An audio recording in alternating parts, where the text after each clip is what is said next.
Hi, we're on our third episode of We Meet, and today we're interviewing Mobile County Commissioner Merceria Ludgood. Hello. Hi, how are you?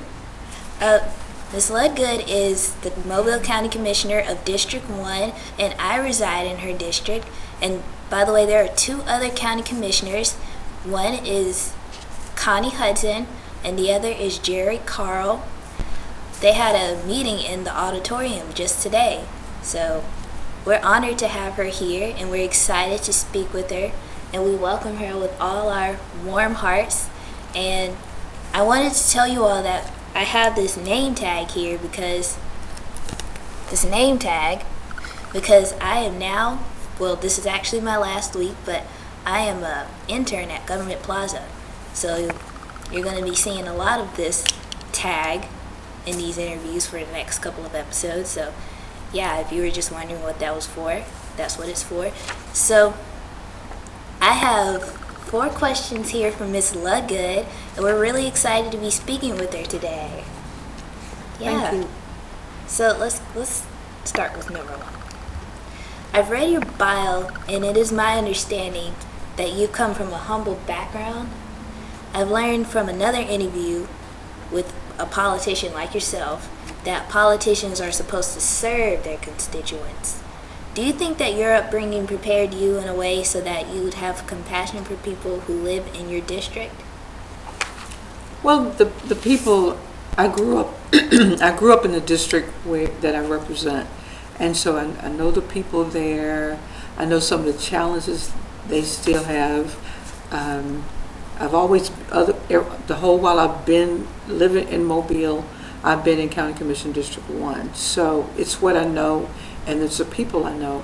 And, you know, one thing that happens when you live close to people, you come to get a better understanding of what their challenges are, what their needs are, the deficits where they have needs that aren't being met. And so I feel uniquely prepared for that because I do know this community so well. I became interested in politics really because of my mom and the other women in the neighborhood who work with her in the Crichton Community Action Group. And the main thing there were 2 main things that they were always going down to the city commission. It was a city commission at that time, not a city council, but it was flooding in our neighborhoods and the lack of any kind of recreational opportunities. And so I would watch them have their meetings and they'd talk about what they were going to do. And then they would go downtown and they'd talk to the city commission and raise their issues. And nothing happened.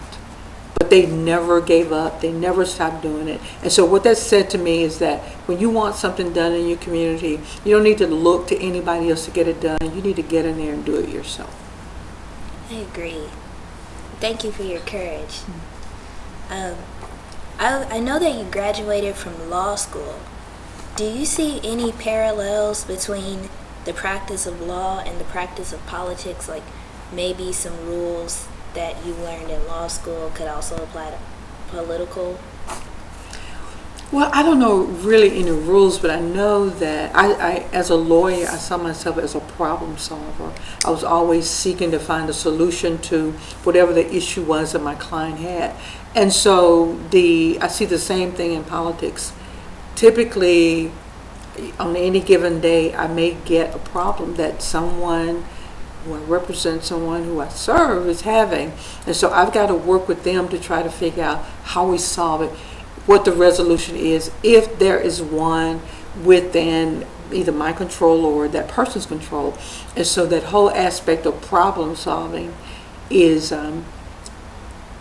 it's something that I bring over from my law practice to the practice of politics. I see how that applies because in politics you have a lot of problems that need solving, just like in law.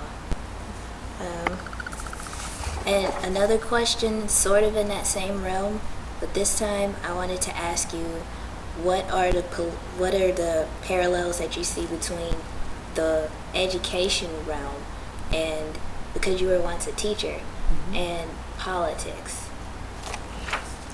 Well, I think one of the things that is really important is to understand what it is that people need. I was a special ed teacher, and so and I taught children who had behavior and emotional problems. And so the people who came with, and I guess I also saw the same thing when I was practicing law. They bring their own situations, their own drama, what the hurt or the trauma, whatever it is that's going on with their lives, they bring that with them. And I saw that in the classes that I taught. And so what happens, you have to be open to people, be able to take people where they are, rather than having a set idea of how things ought to be, how people ought to react, or how they ought to respond. Take them to where they are and help to move them toward the place where you'd like to see them. So that's the thing that I guess I would pull from that. I guess the other piece of it, in a large system, I worked in a private setting, and then I also worked in the Mobile County Public School System for 1 year. And I found that the kind of resources that are available is something that you need to know what your resource base is. What assets are there out there that you can bring to bear to try to achieve that solution that we're looking to? And so I saw that in the educational realm as well. We live in a world today where there are a lot of those who are granted more power than the average person, not only politicians, and they tend to abuse their power. Mm-hmm. And we all know that it is human to allow the power to go to your head. My question is, how do you keep yourself grounded and empathetic? Well, I think probably first and foremost is I answer to a higher judge, where while it's not just the voters, it's not just the people that I'm around, I answer to a much higher power. And so that in every aspect of my life when I'm dealing with people, I want God to be pleased with the decisions that I make and the way that I handle any power that He has given me. And I understand, for me anyway, that anytime you get a little power, for me, it is only for the good that you can do. And so if you're doing good, then there's rarely any chance of abuse. I've seen the abuse of power. And so I have a high sensitivity to the appropriate use of power. And so it's a gift, but it's a gift that you have to use responsibly. And if you don't, in my instance, for example, I would expect the voters to make sure that any power that I have, that I no longer have, if I don't exercise it in a way that's responsible. Once again, ladies and gentlemen, we have our third We Meet interviewee. We have Miss Merceria Ludgood, District 1, Mobile County, and we're glad and grateful that she shared her time with us today, and we look forward to seeing all the wonderful things she'll do for us in the future.